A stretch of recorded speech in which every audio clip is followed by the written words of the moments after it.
Olá, como é que estão vocês aí, tudo bem?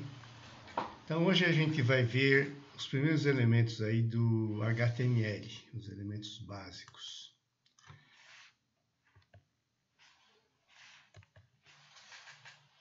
Bom, a gente viu um pouquinho na aula passada sobre a estrutura, né, do site e tal, do HTML. Então vamos lá.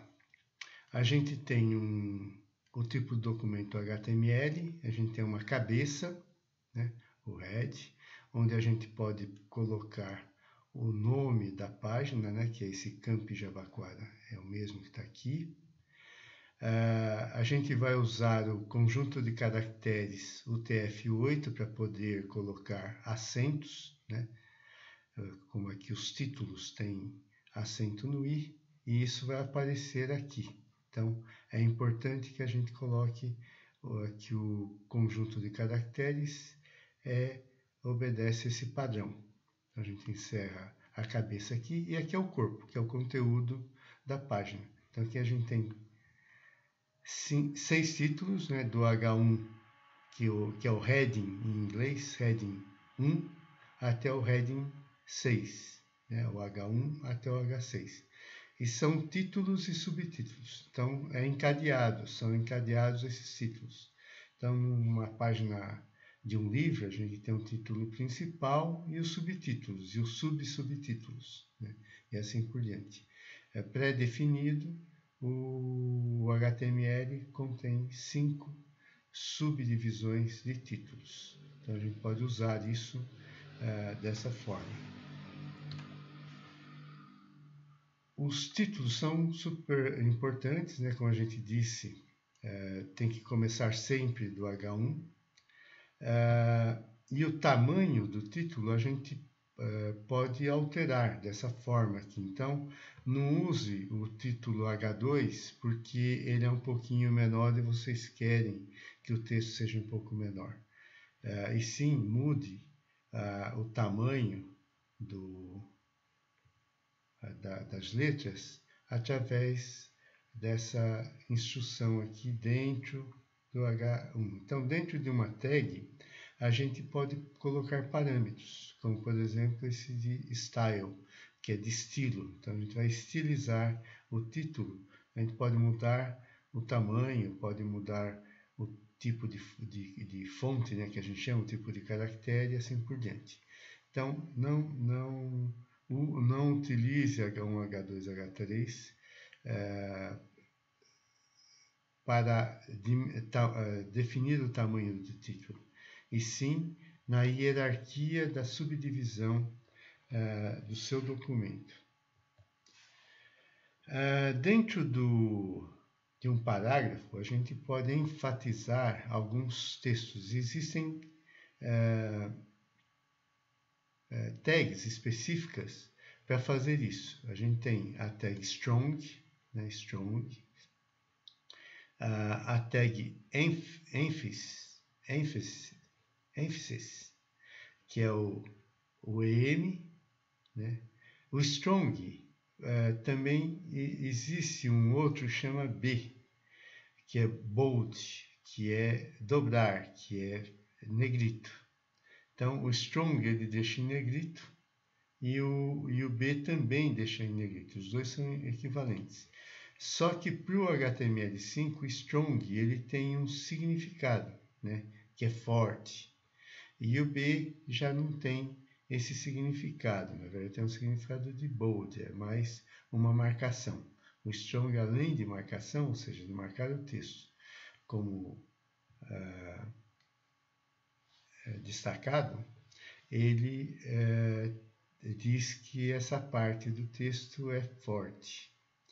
O em é dar ênfase, né? Ele deixa em itálico. E a gente pode misturar os dois, então falar que ele é itálico e strong, forte. Então vai ficar em itálico e negrito. A gente pode também usar um outro que é o small, né? O small ele vai deixar o texto menor. Então, essa página não dá nem para ver direito. Mas a vulnerabilidade aqui a gente deixou como small. Então, aqui está um pouquinho menor, ou vulnerabilidade, dizendo que é small. Então, essas são as formas de a gente destacar um texto, né, dentro de um parágrafo. Pode ser em outro lugar, pode ser no título, a gente destacar partes do título com essas tags. Então, tudo isso que a gente viu são elementos, né? Então, o título, o header, né? São heading, são elementos e o parágrafo são elementos. Um outro elemento importante que a gente tem é a tag BR, de break, de quebra de linha. Então, se a gente colocar dentro de um parágrafo, a gente quer dividir, ó, a gente tem um texto e quer dividir esse texto, um parágrafo, na verdade, dividir, quebrando as linhas aqui, a gente usa essa tag BR. Então, essa tag BR, aqui ó, no final, eu coloco um BR, pode ser junto aqui, mas quando eu coloco um BR, ele vai quebrar o texto conforme a gente quer.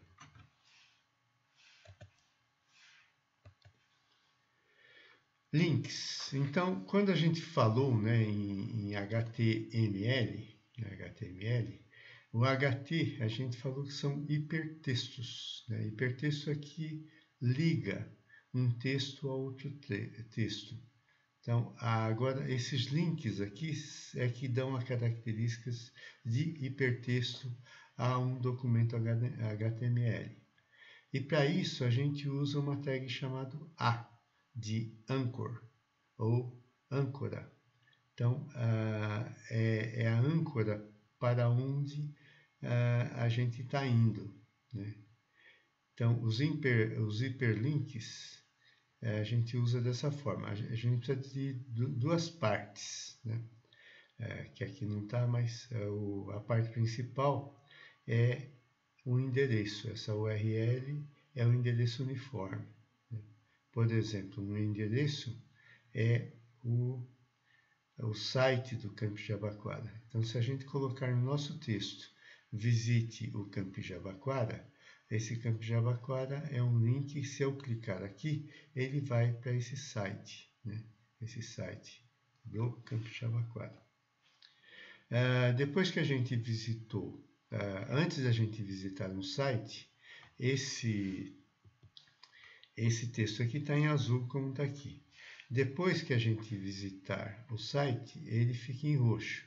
E enquanto a gente se demorar muito, por exemplo, para ele trazer a página ainda está nessa página que a gente tem o link, esse texto vai ficar em vermelho. Se for muito rápido, a gente nem vê que ficou em vermelho. Então, se a gente pôr o cursor aqui em cima, vai aparecer o endereço desse link. E se a gente clicar, ele vai ficar, se a gente visitar, ele vai ficar em roxo. Se não, ele vai ficar em vermelho, enquanto vai ficar em vermelho. Bom, vamos falar um pouquinho de imagens, né? Uma coisa que deixa bastante rica a página do documento são imagens. A imagem, normalmente a gente não insere, né, ele dentro, e para a imagem a gente precisa de dois parâmetros. A fonte, né, a fonte de onde está a imagem, e um texto alternativo, que é esse alt. Esse alt aqui é um texto muito importante, porque serve tanto para deficientes visuais ter uma noção do que tem nesse espaço. Então, quando ele move o cursor aqui em cima, caso ele instalou um software de falar o conteúdo da página, ele consegue ter uma ideia do que é essa imagem. Então, esse texto alternativo é bom que seja bastante explicativo do que está aqui. Tá? No caso aqui específico desse site aqui, Pixum Fotos, ele traz uma imagem aleatória. Então, a cada clique, a cada atualização que a gente der na nossa página, ele vai trazer uma imagem nova. Tá? E também o atributo Alt, ele serve para os leitores de tela, né, e robôs para busca do Google. Então, a gente pode buscar através da imagem. Além do Alt e do Source, a gente pode colocar, e às vezes é até conveniente, colocar dois parâmetros. Um parâmetro de altura, de largura, e um parâmetro de altura. Pode ser só um deles. Tá? Se a gente quer manter a proporção da imagem, a gente pode só colocar a largura, se a gente quer definir a largura, ou a altura. Né? Aqui está ambos, porque esse site aqui de imagens, ele define imagens de tamanhos diferentes. Então, é 200 por 300. Então, 200 por 300. Eu poderia distorcer essa imagem, mas no caso específico, a gente está mantendo o tamanho original da imagem. Outra coisa que a gente pode fazer é usar duas tags interessantes, que é a figure, que é figura, e figure caption, que é a legenda da figura. Né? Então, para isso a gente envolve a imagem no figure, com a tag figure. Então, se a gente colocar isso, é também semântica, mas para dizer que aqui dentro vem uma imagem. E aqui dentro a gente pode colocar o figure caption, que é a legenda, que é imagens aleatórias loading pixel. Então, a gente escreveu aqui, ó, imagens aleatórias loading pixel. Vai vir aqui esse texto, tá? da imagem. Aqui está o exemplo completo. Então, a gente tem o HTML, né, que termina aqui. A gente tem uma cabeça com um título imagem, esse título imagem da página, né? Na verdade, o nome da página da imagem. Um título aqui, ó, imagens, e aqui um texto explicativo. Aqui, como eu quero pôr um menor, eu uso esse sinal aqui, ó, e-comercial, LTD, less than, e o ponto e vírgula. E esse maior que está aqui, eu coloco o e-comercial, GT de greater than, e o ponto e vírgula. Então, vai ficar, abre e fecha esse maior menor. Aqui é o mesmo endereço que a gente explicou, aqui tem a legenda, aqui é um texto, né? Esse texto aqui explicativo do que é a tag IMG, e aqui o endereço onde ele vai buscar a imagem, o texto alternativo, né? Que é imagens aleatórias, quando a gente colocar o cursor sobre a imagem, a largura e a altura. E aqui a legenda, se é imagens aleatórias. E aqui embaixo tem um explicativo. Eu usei também aqui uma coisa interessante que pouco vocês vão usar, que é uma tag chamada code, né? Para dizer que esse texto aqui é um código de programa, né? Na verdade aqui é um código de HTML, e aqui tem o texto, que é só para referenciar isso que está aqui dentro, né, para ficar mais claro. Bem, o que eu proponho é que vocês façam um exercício. Então, e sejam bastante criativos. Aqui tem o texto, use a cabeça aqui com um título, vocês coloquem o nome que vocês quiserem para a página, né? Usem um título que vocês quiserem para essa página que vocês têm, façam uma descrição, usem aquele mesmo endereço que eu coloquei, e coloque uma legenda, né? Tudo isso vocês é que definem, e um texto final. Então, sejam criativos e façam esse exercício. Depois que vocês criarem pode chamar do jeito que vocês quiserem, mas normalmente chama de index.html, e aí clique nele e vai abrir no browser e vocês vão ver o resultado, tá? Ver se deu certo. Eu vou colocar isso daqui lá no Google Drive para vocês poderem trazer para cá, ou simplesmente dão um pause nesse vídeo e copiem esse trecho que está aqui. Então, por hoje é só e nos vemos na próxima aula. Obrigado.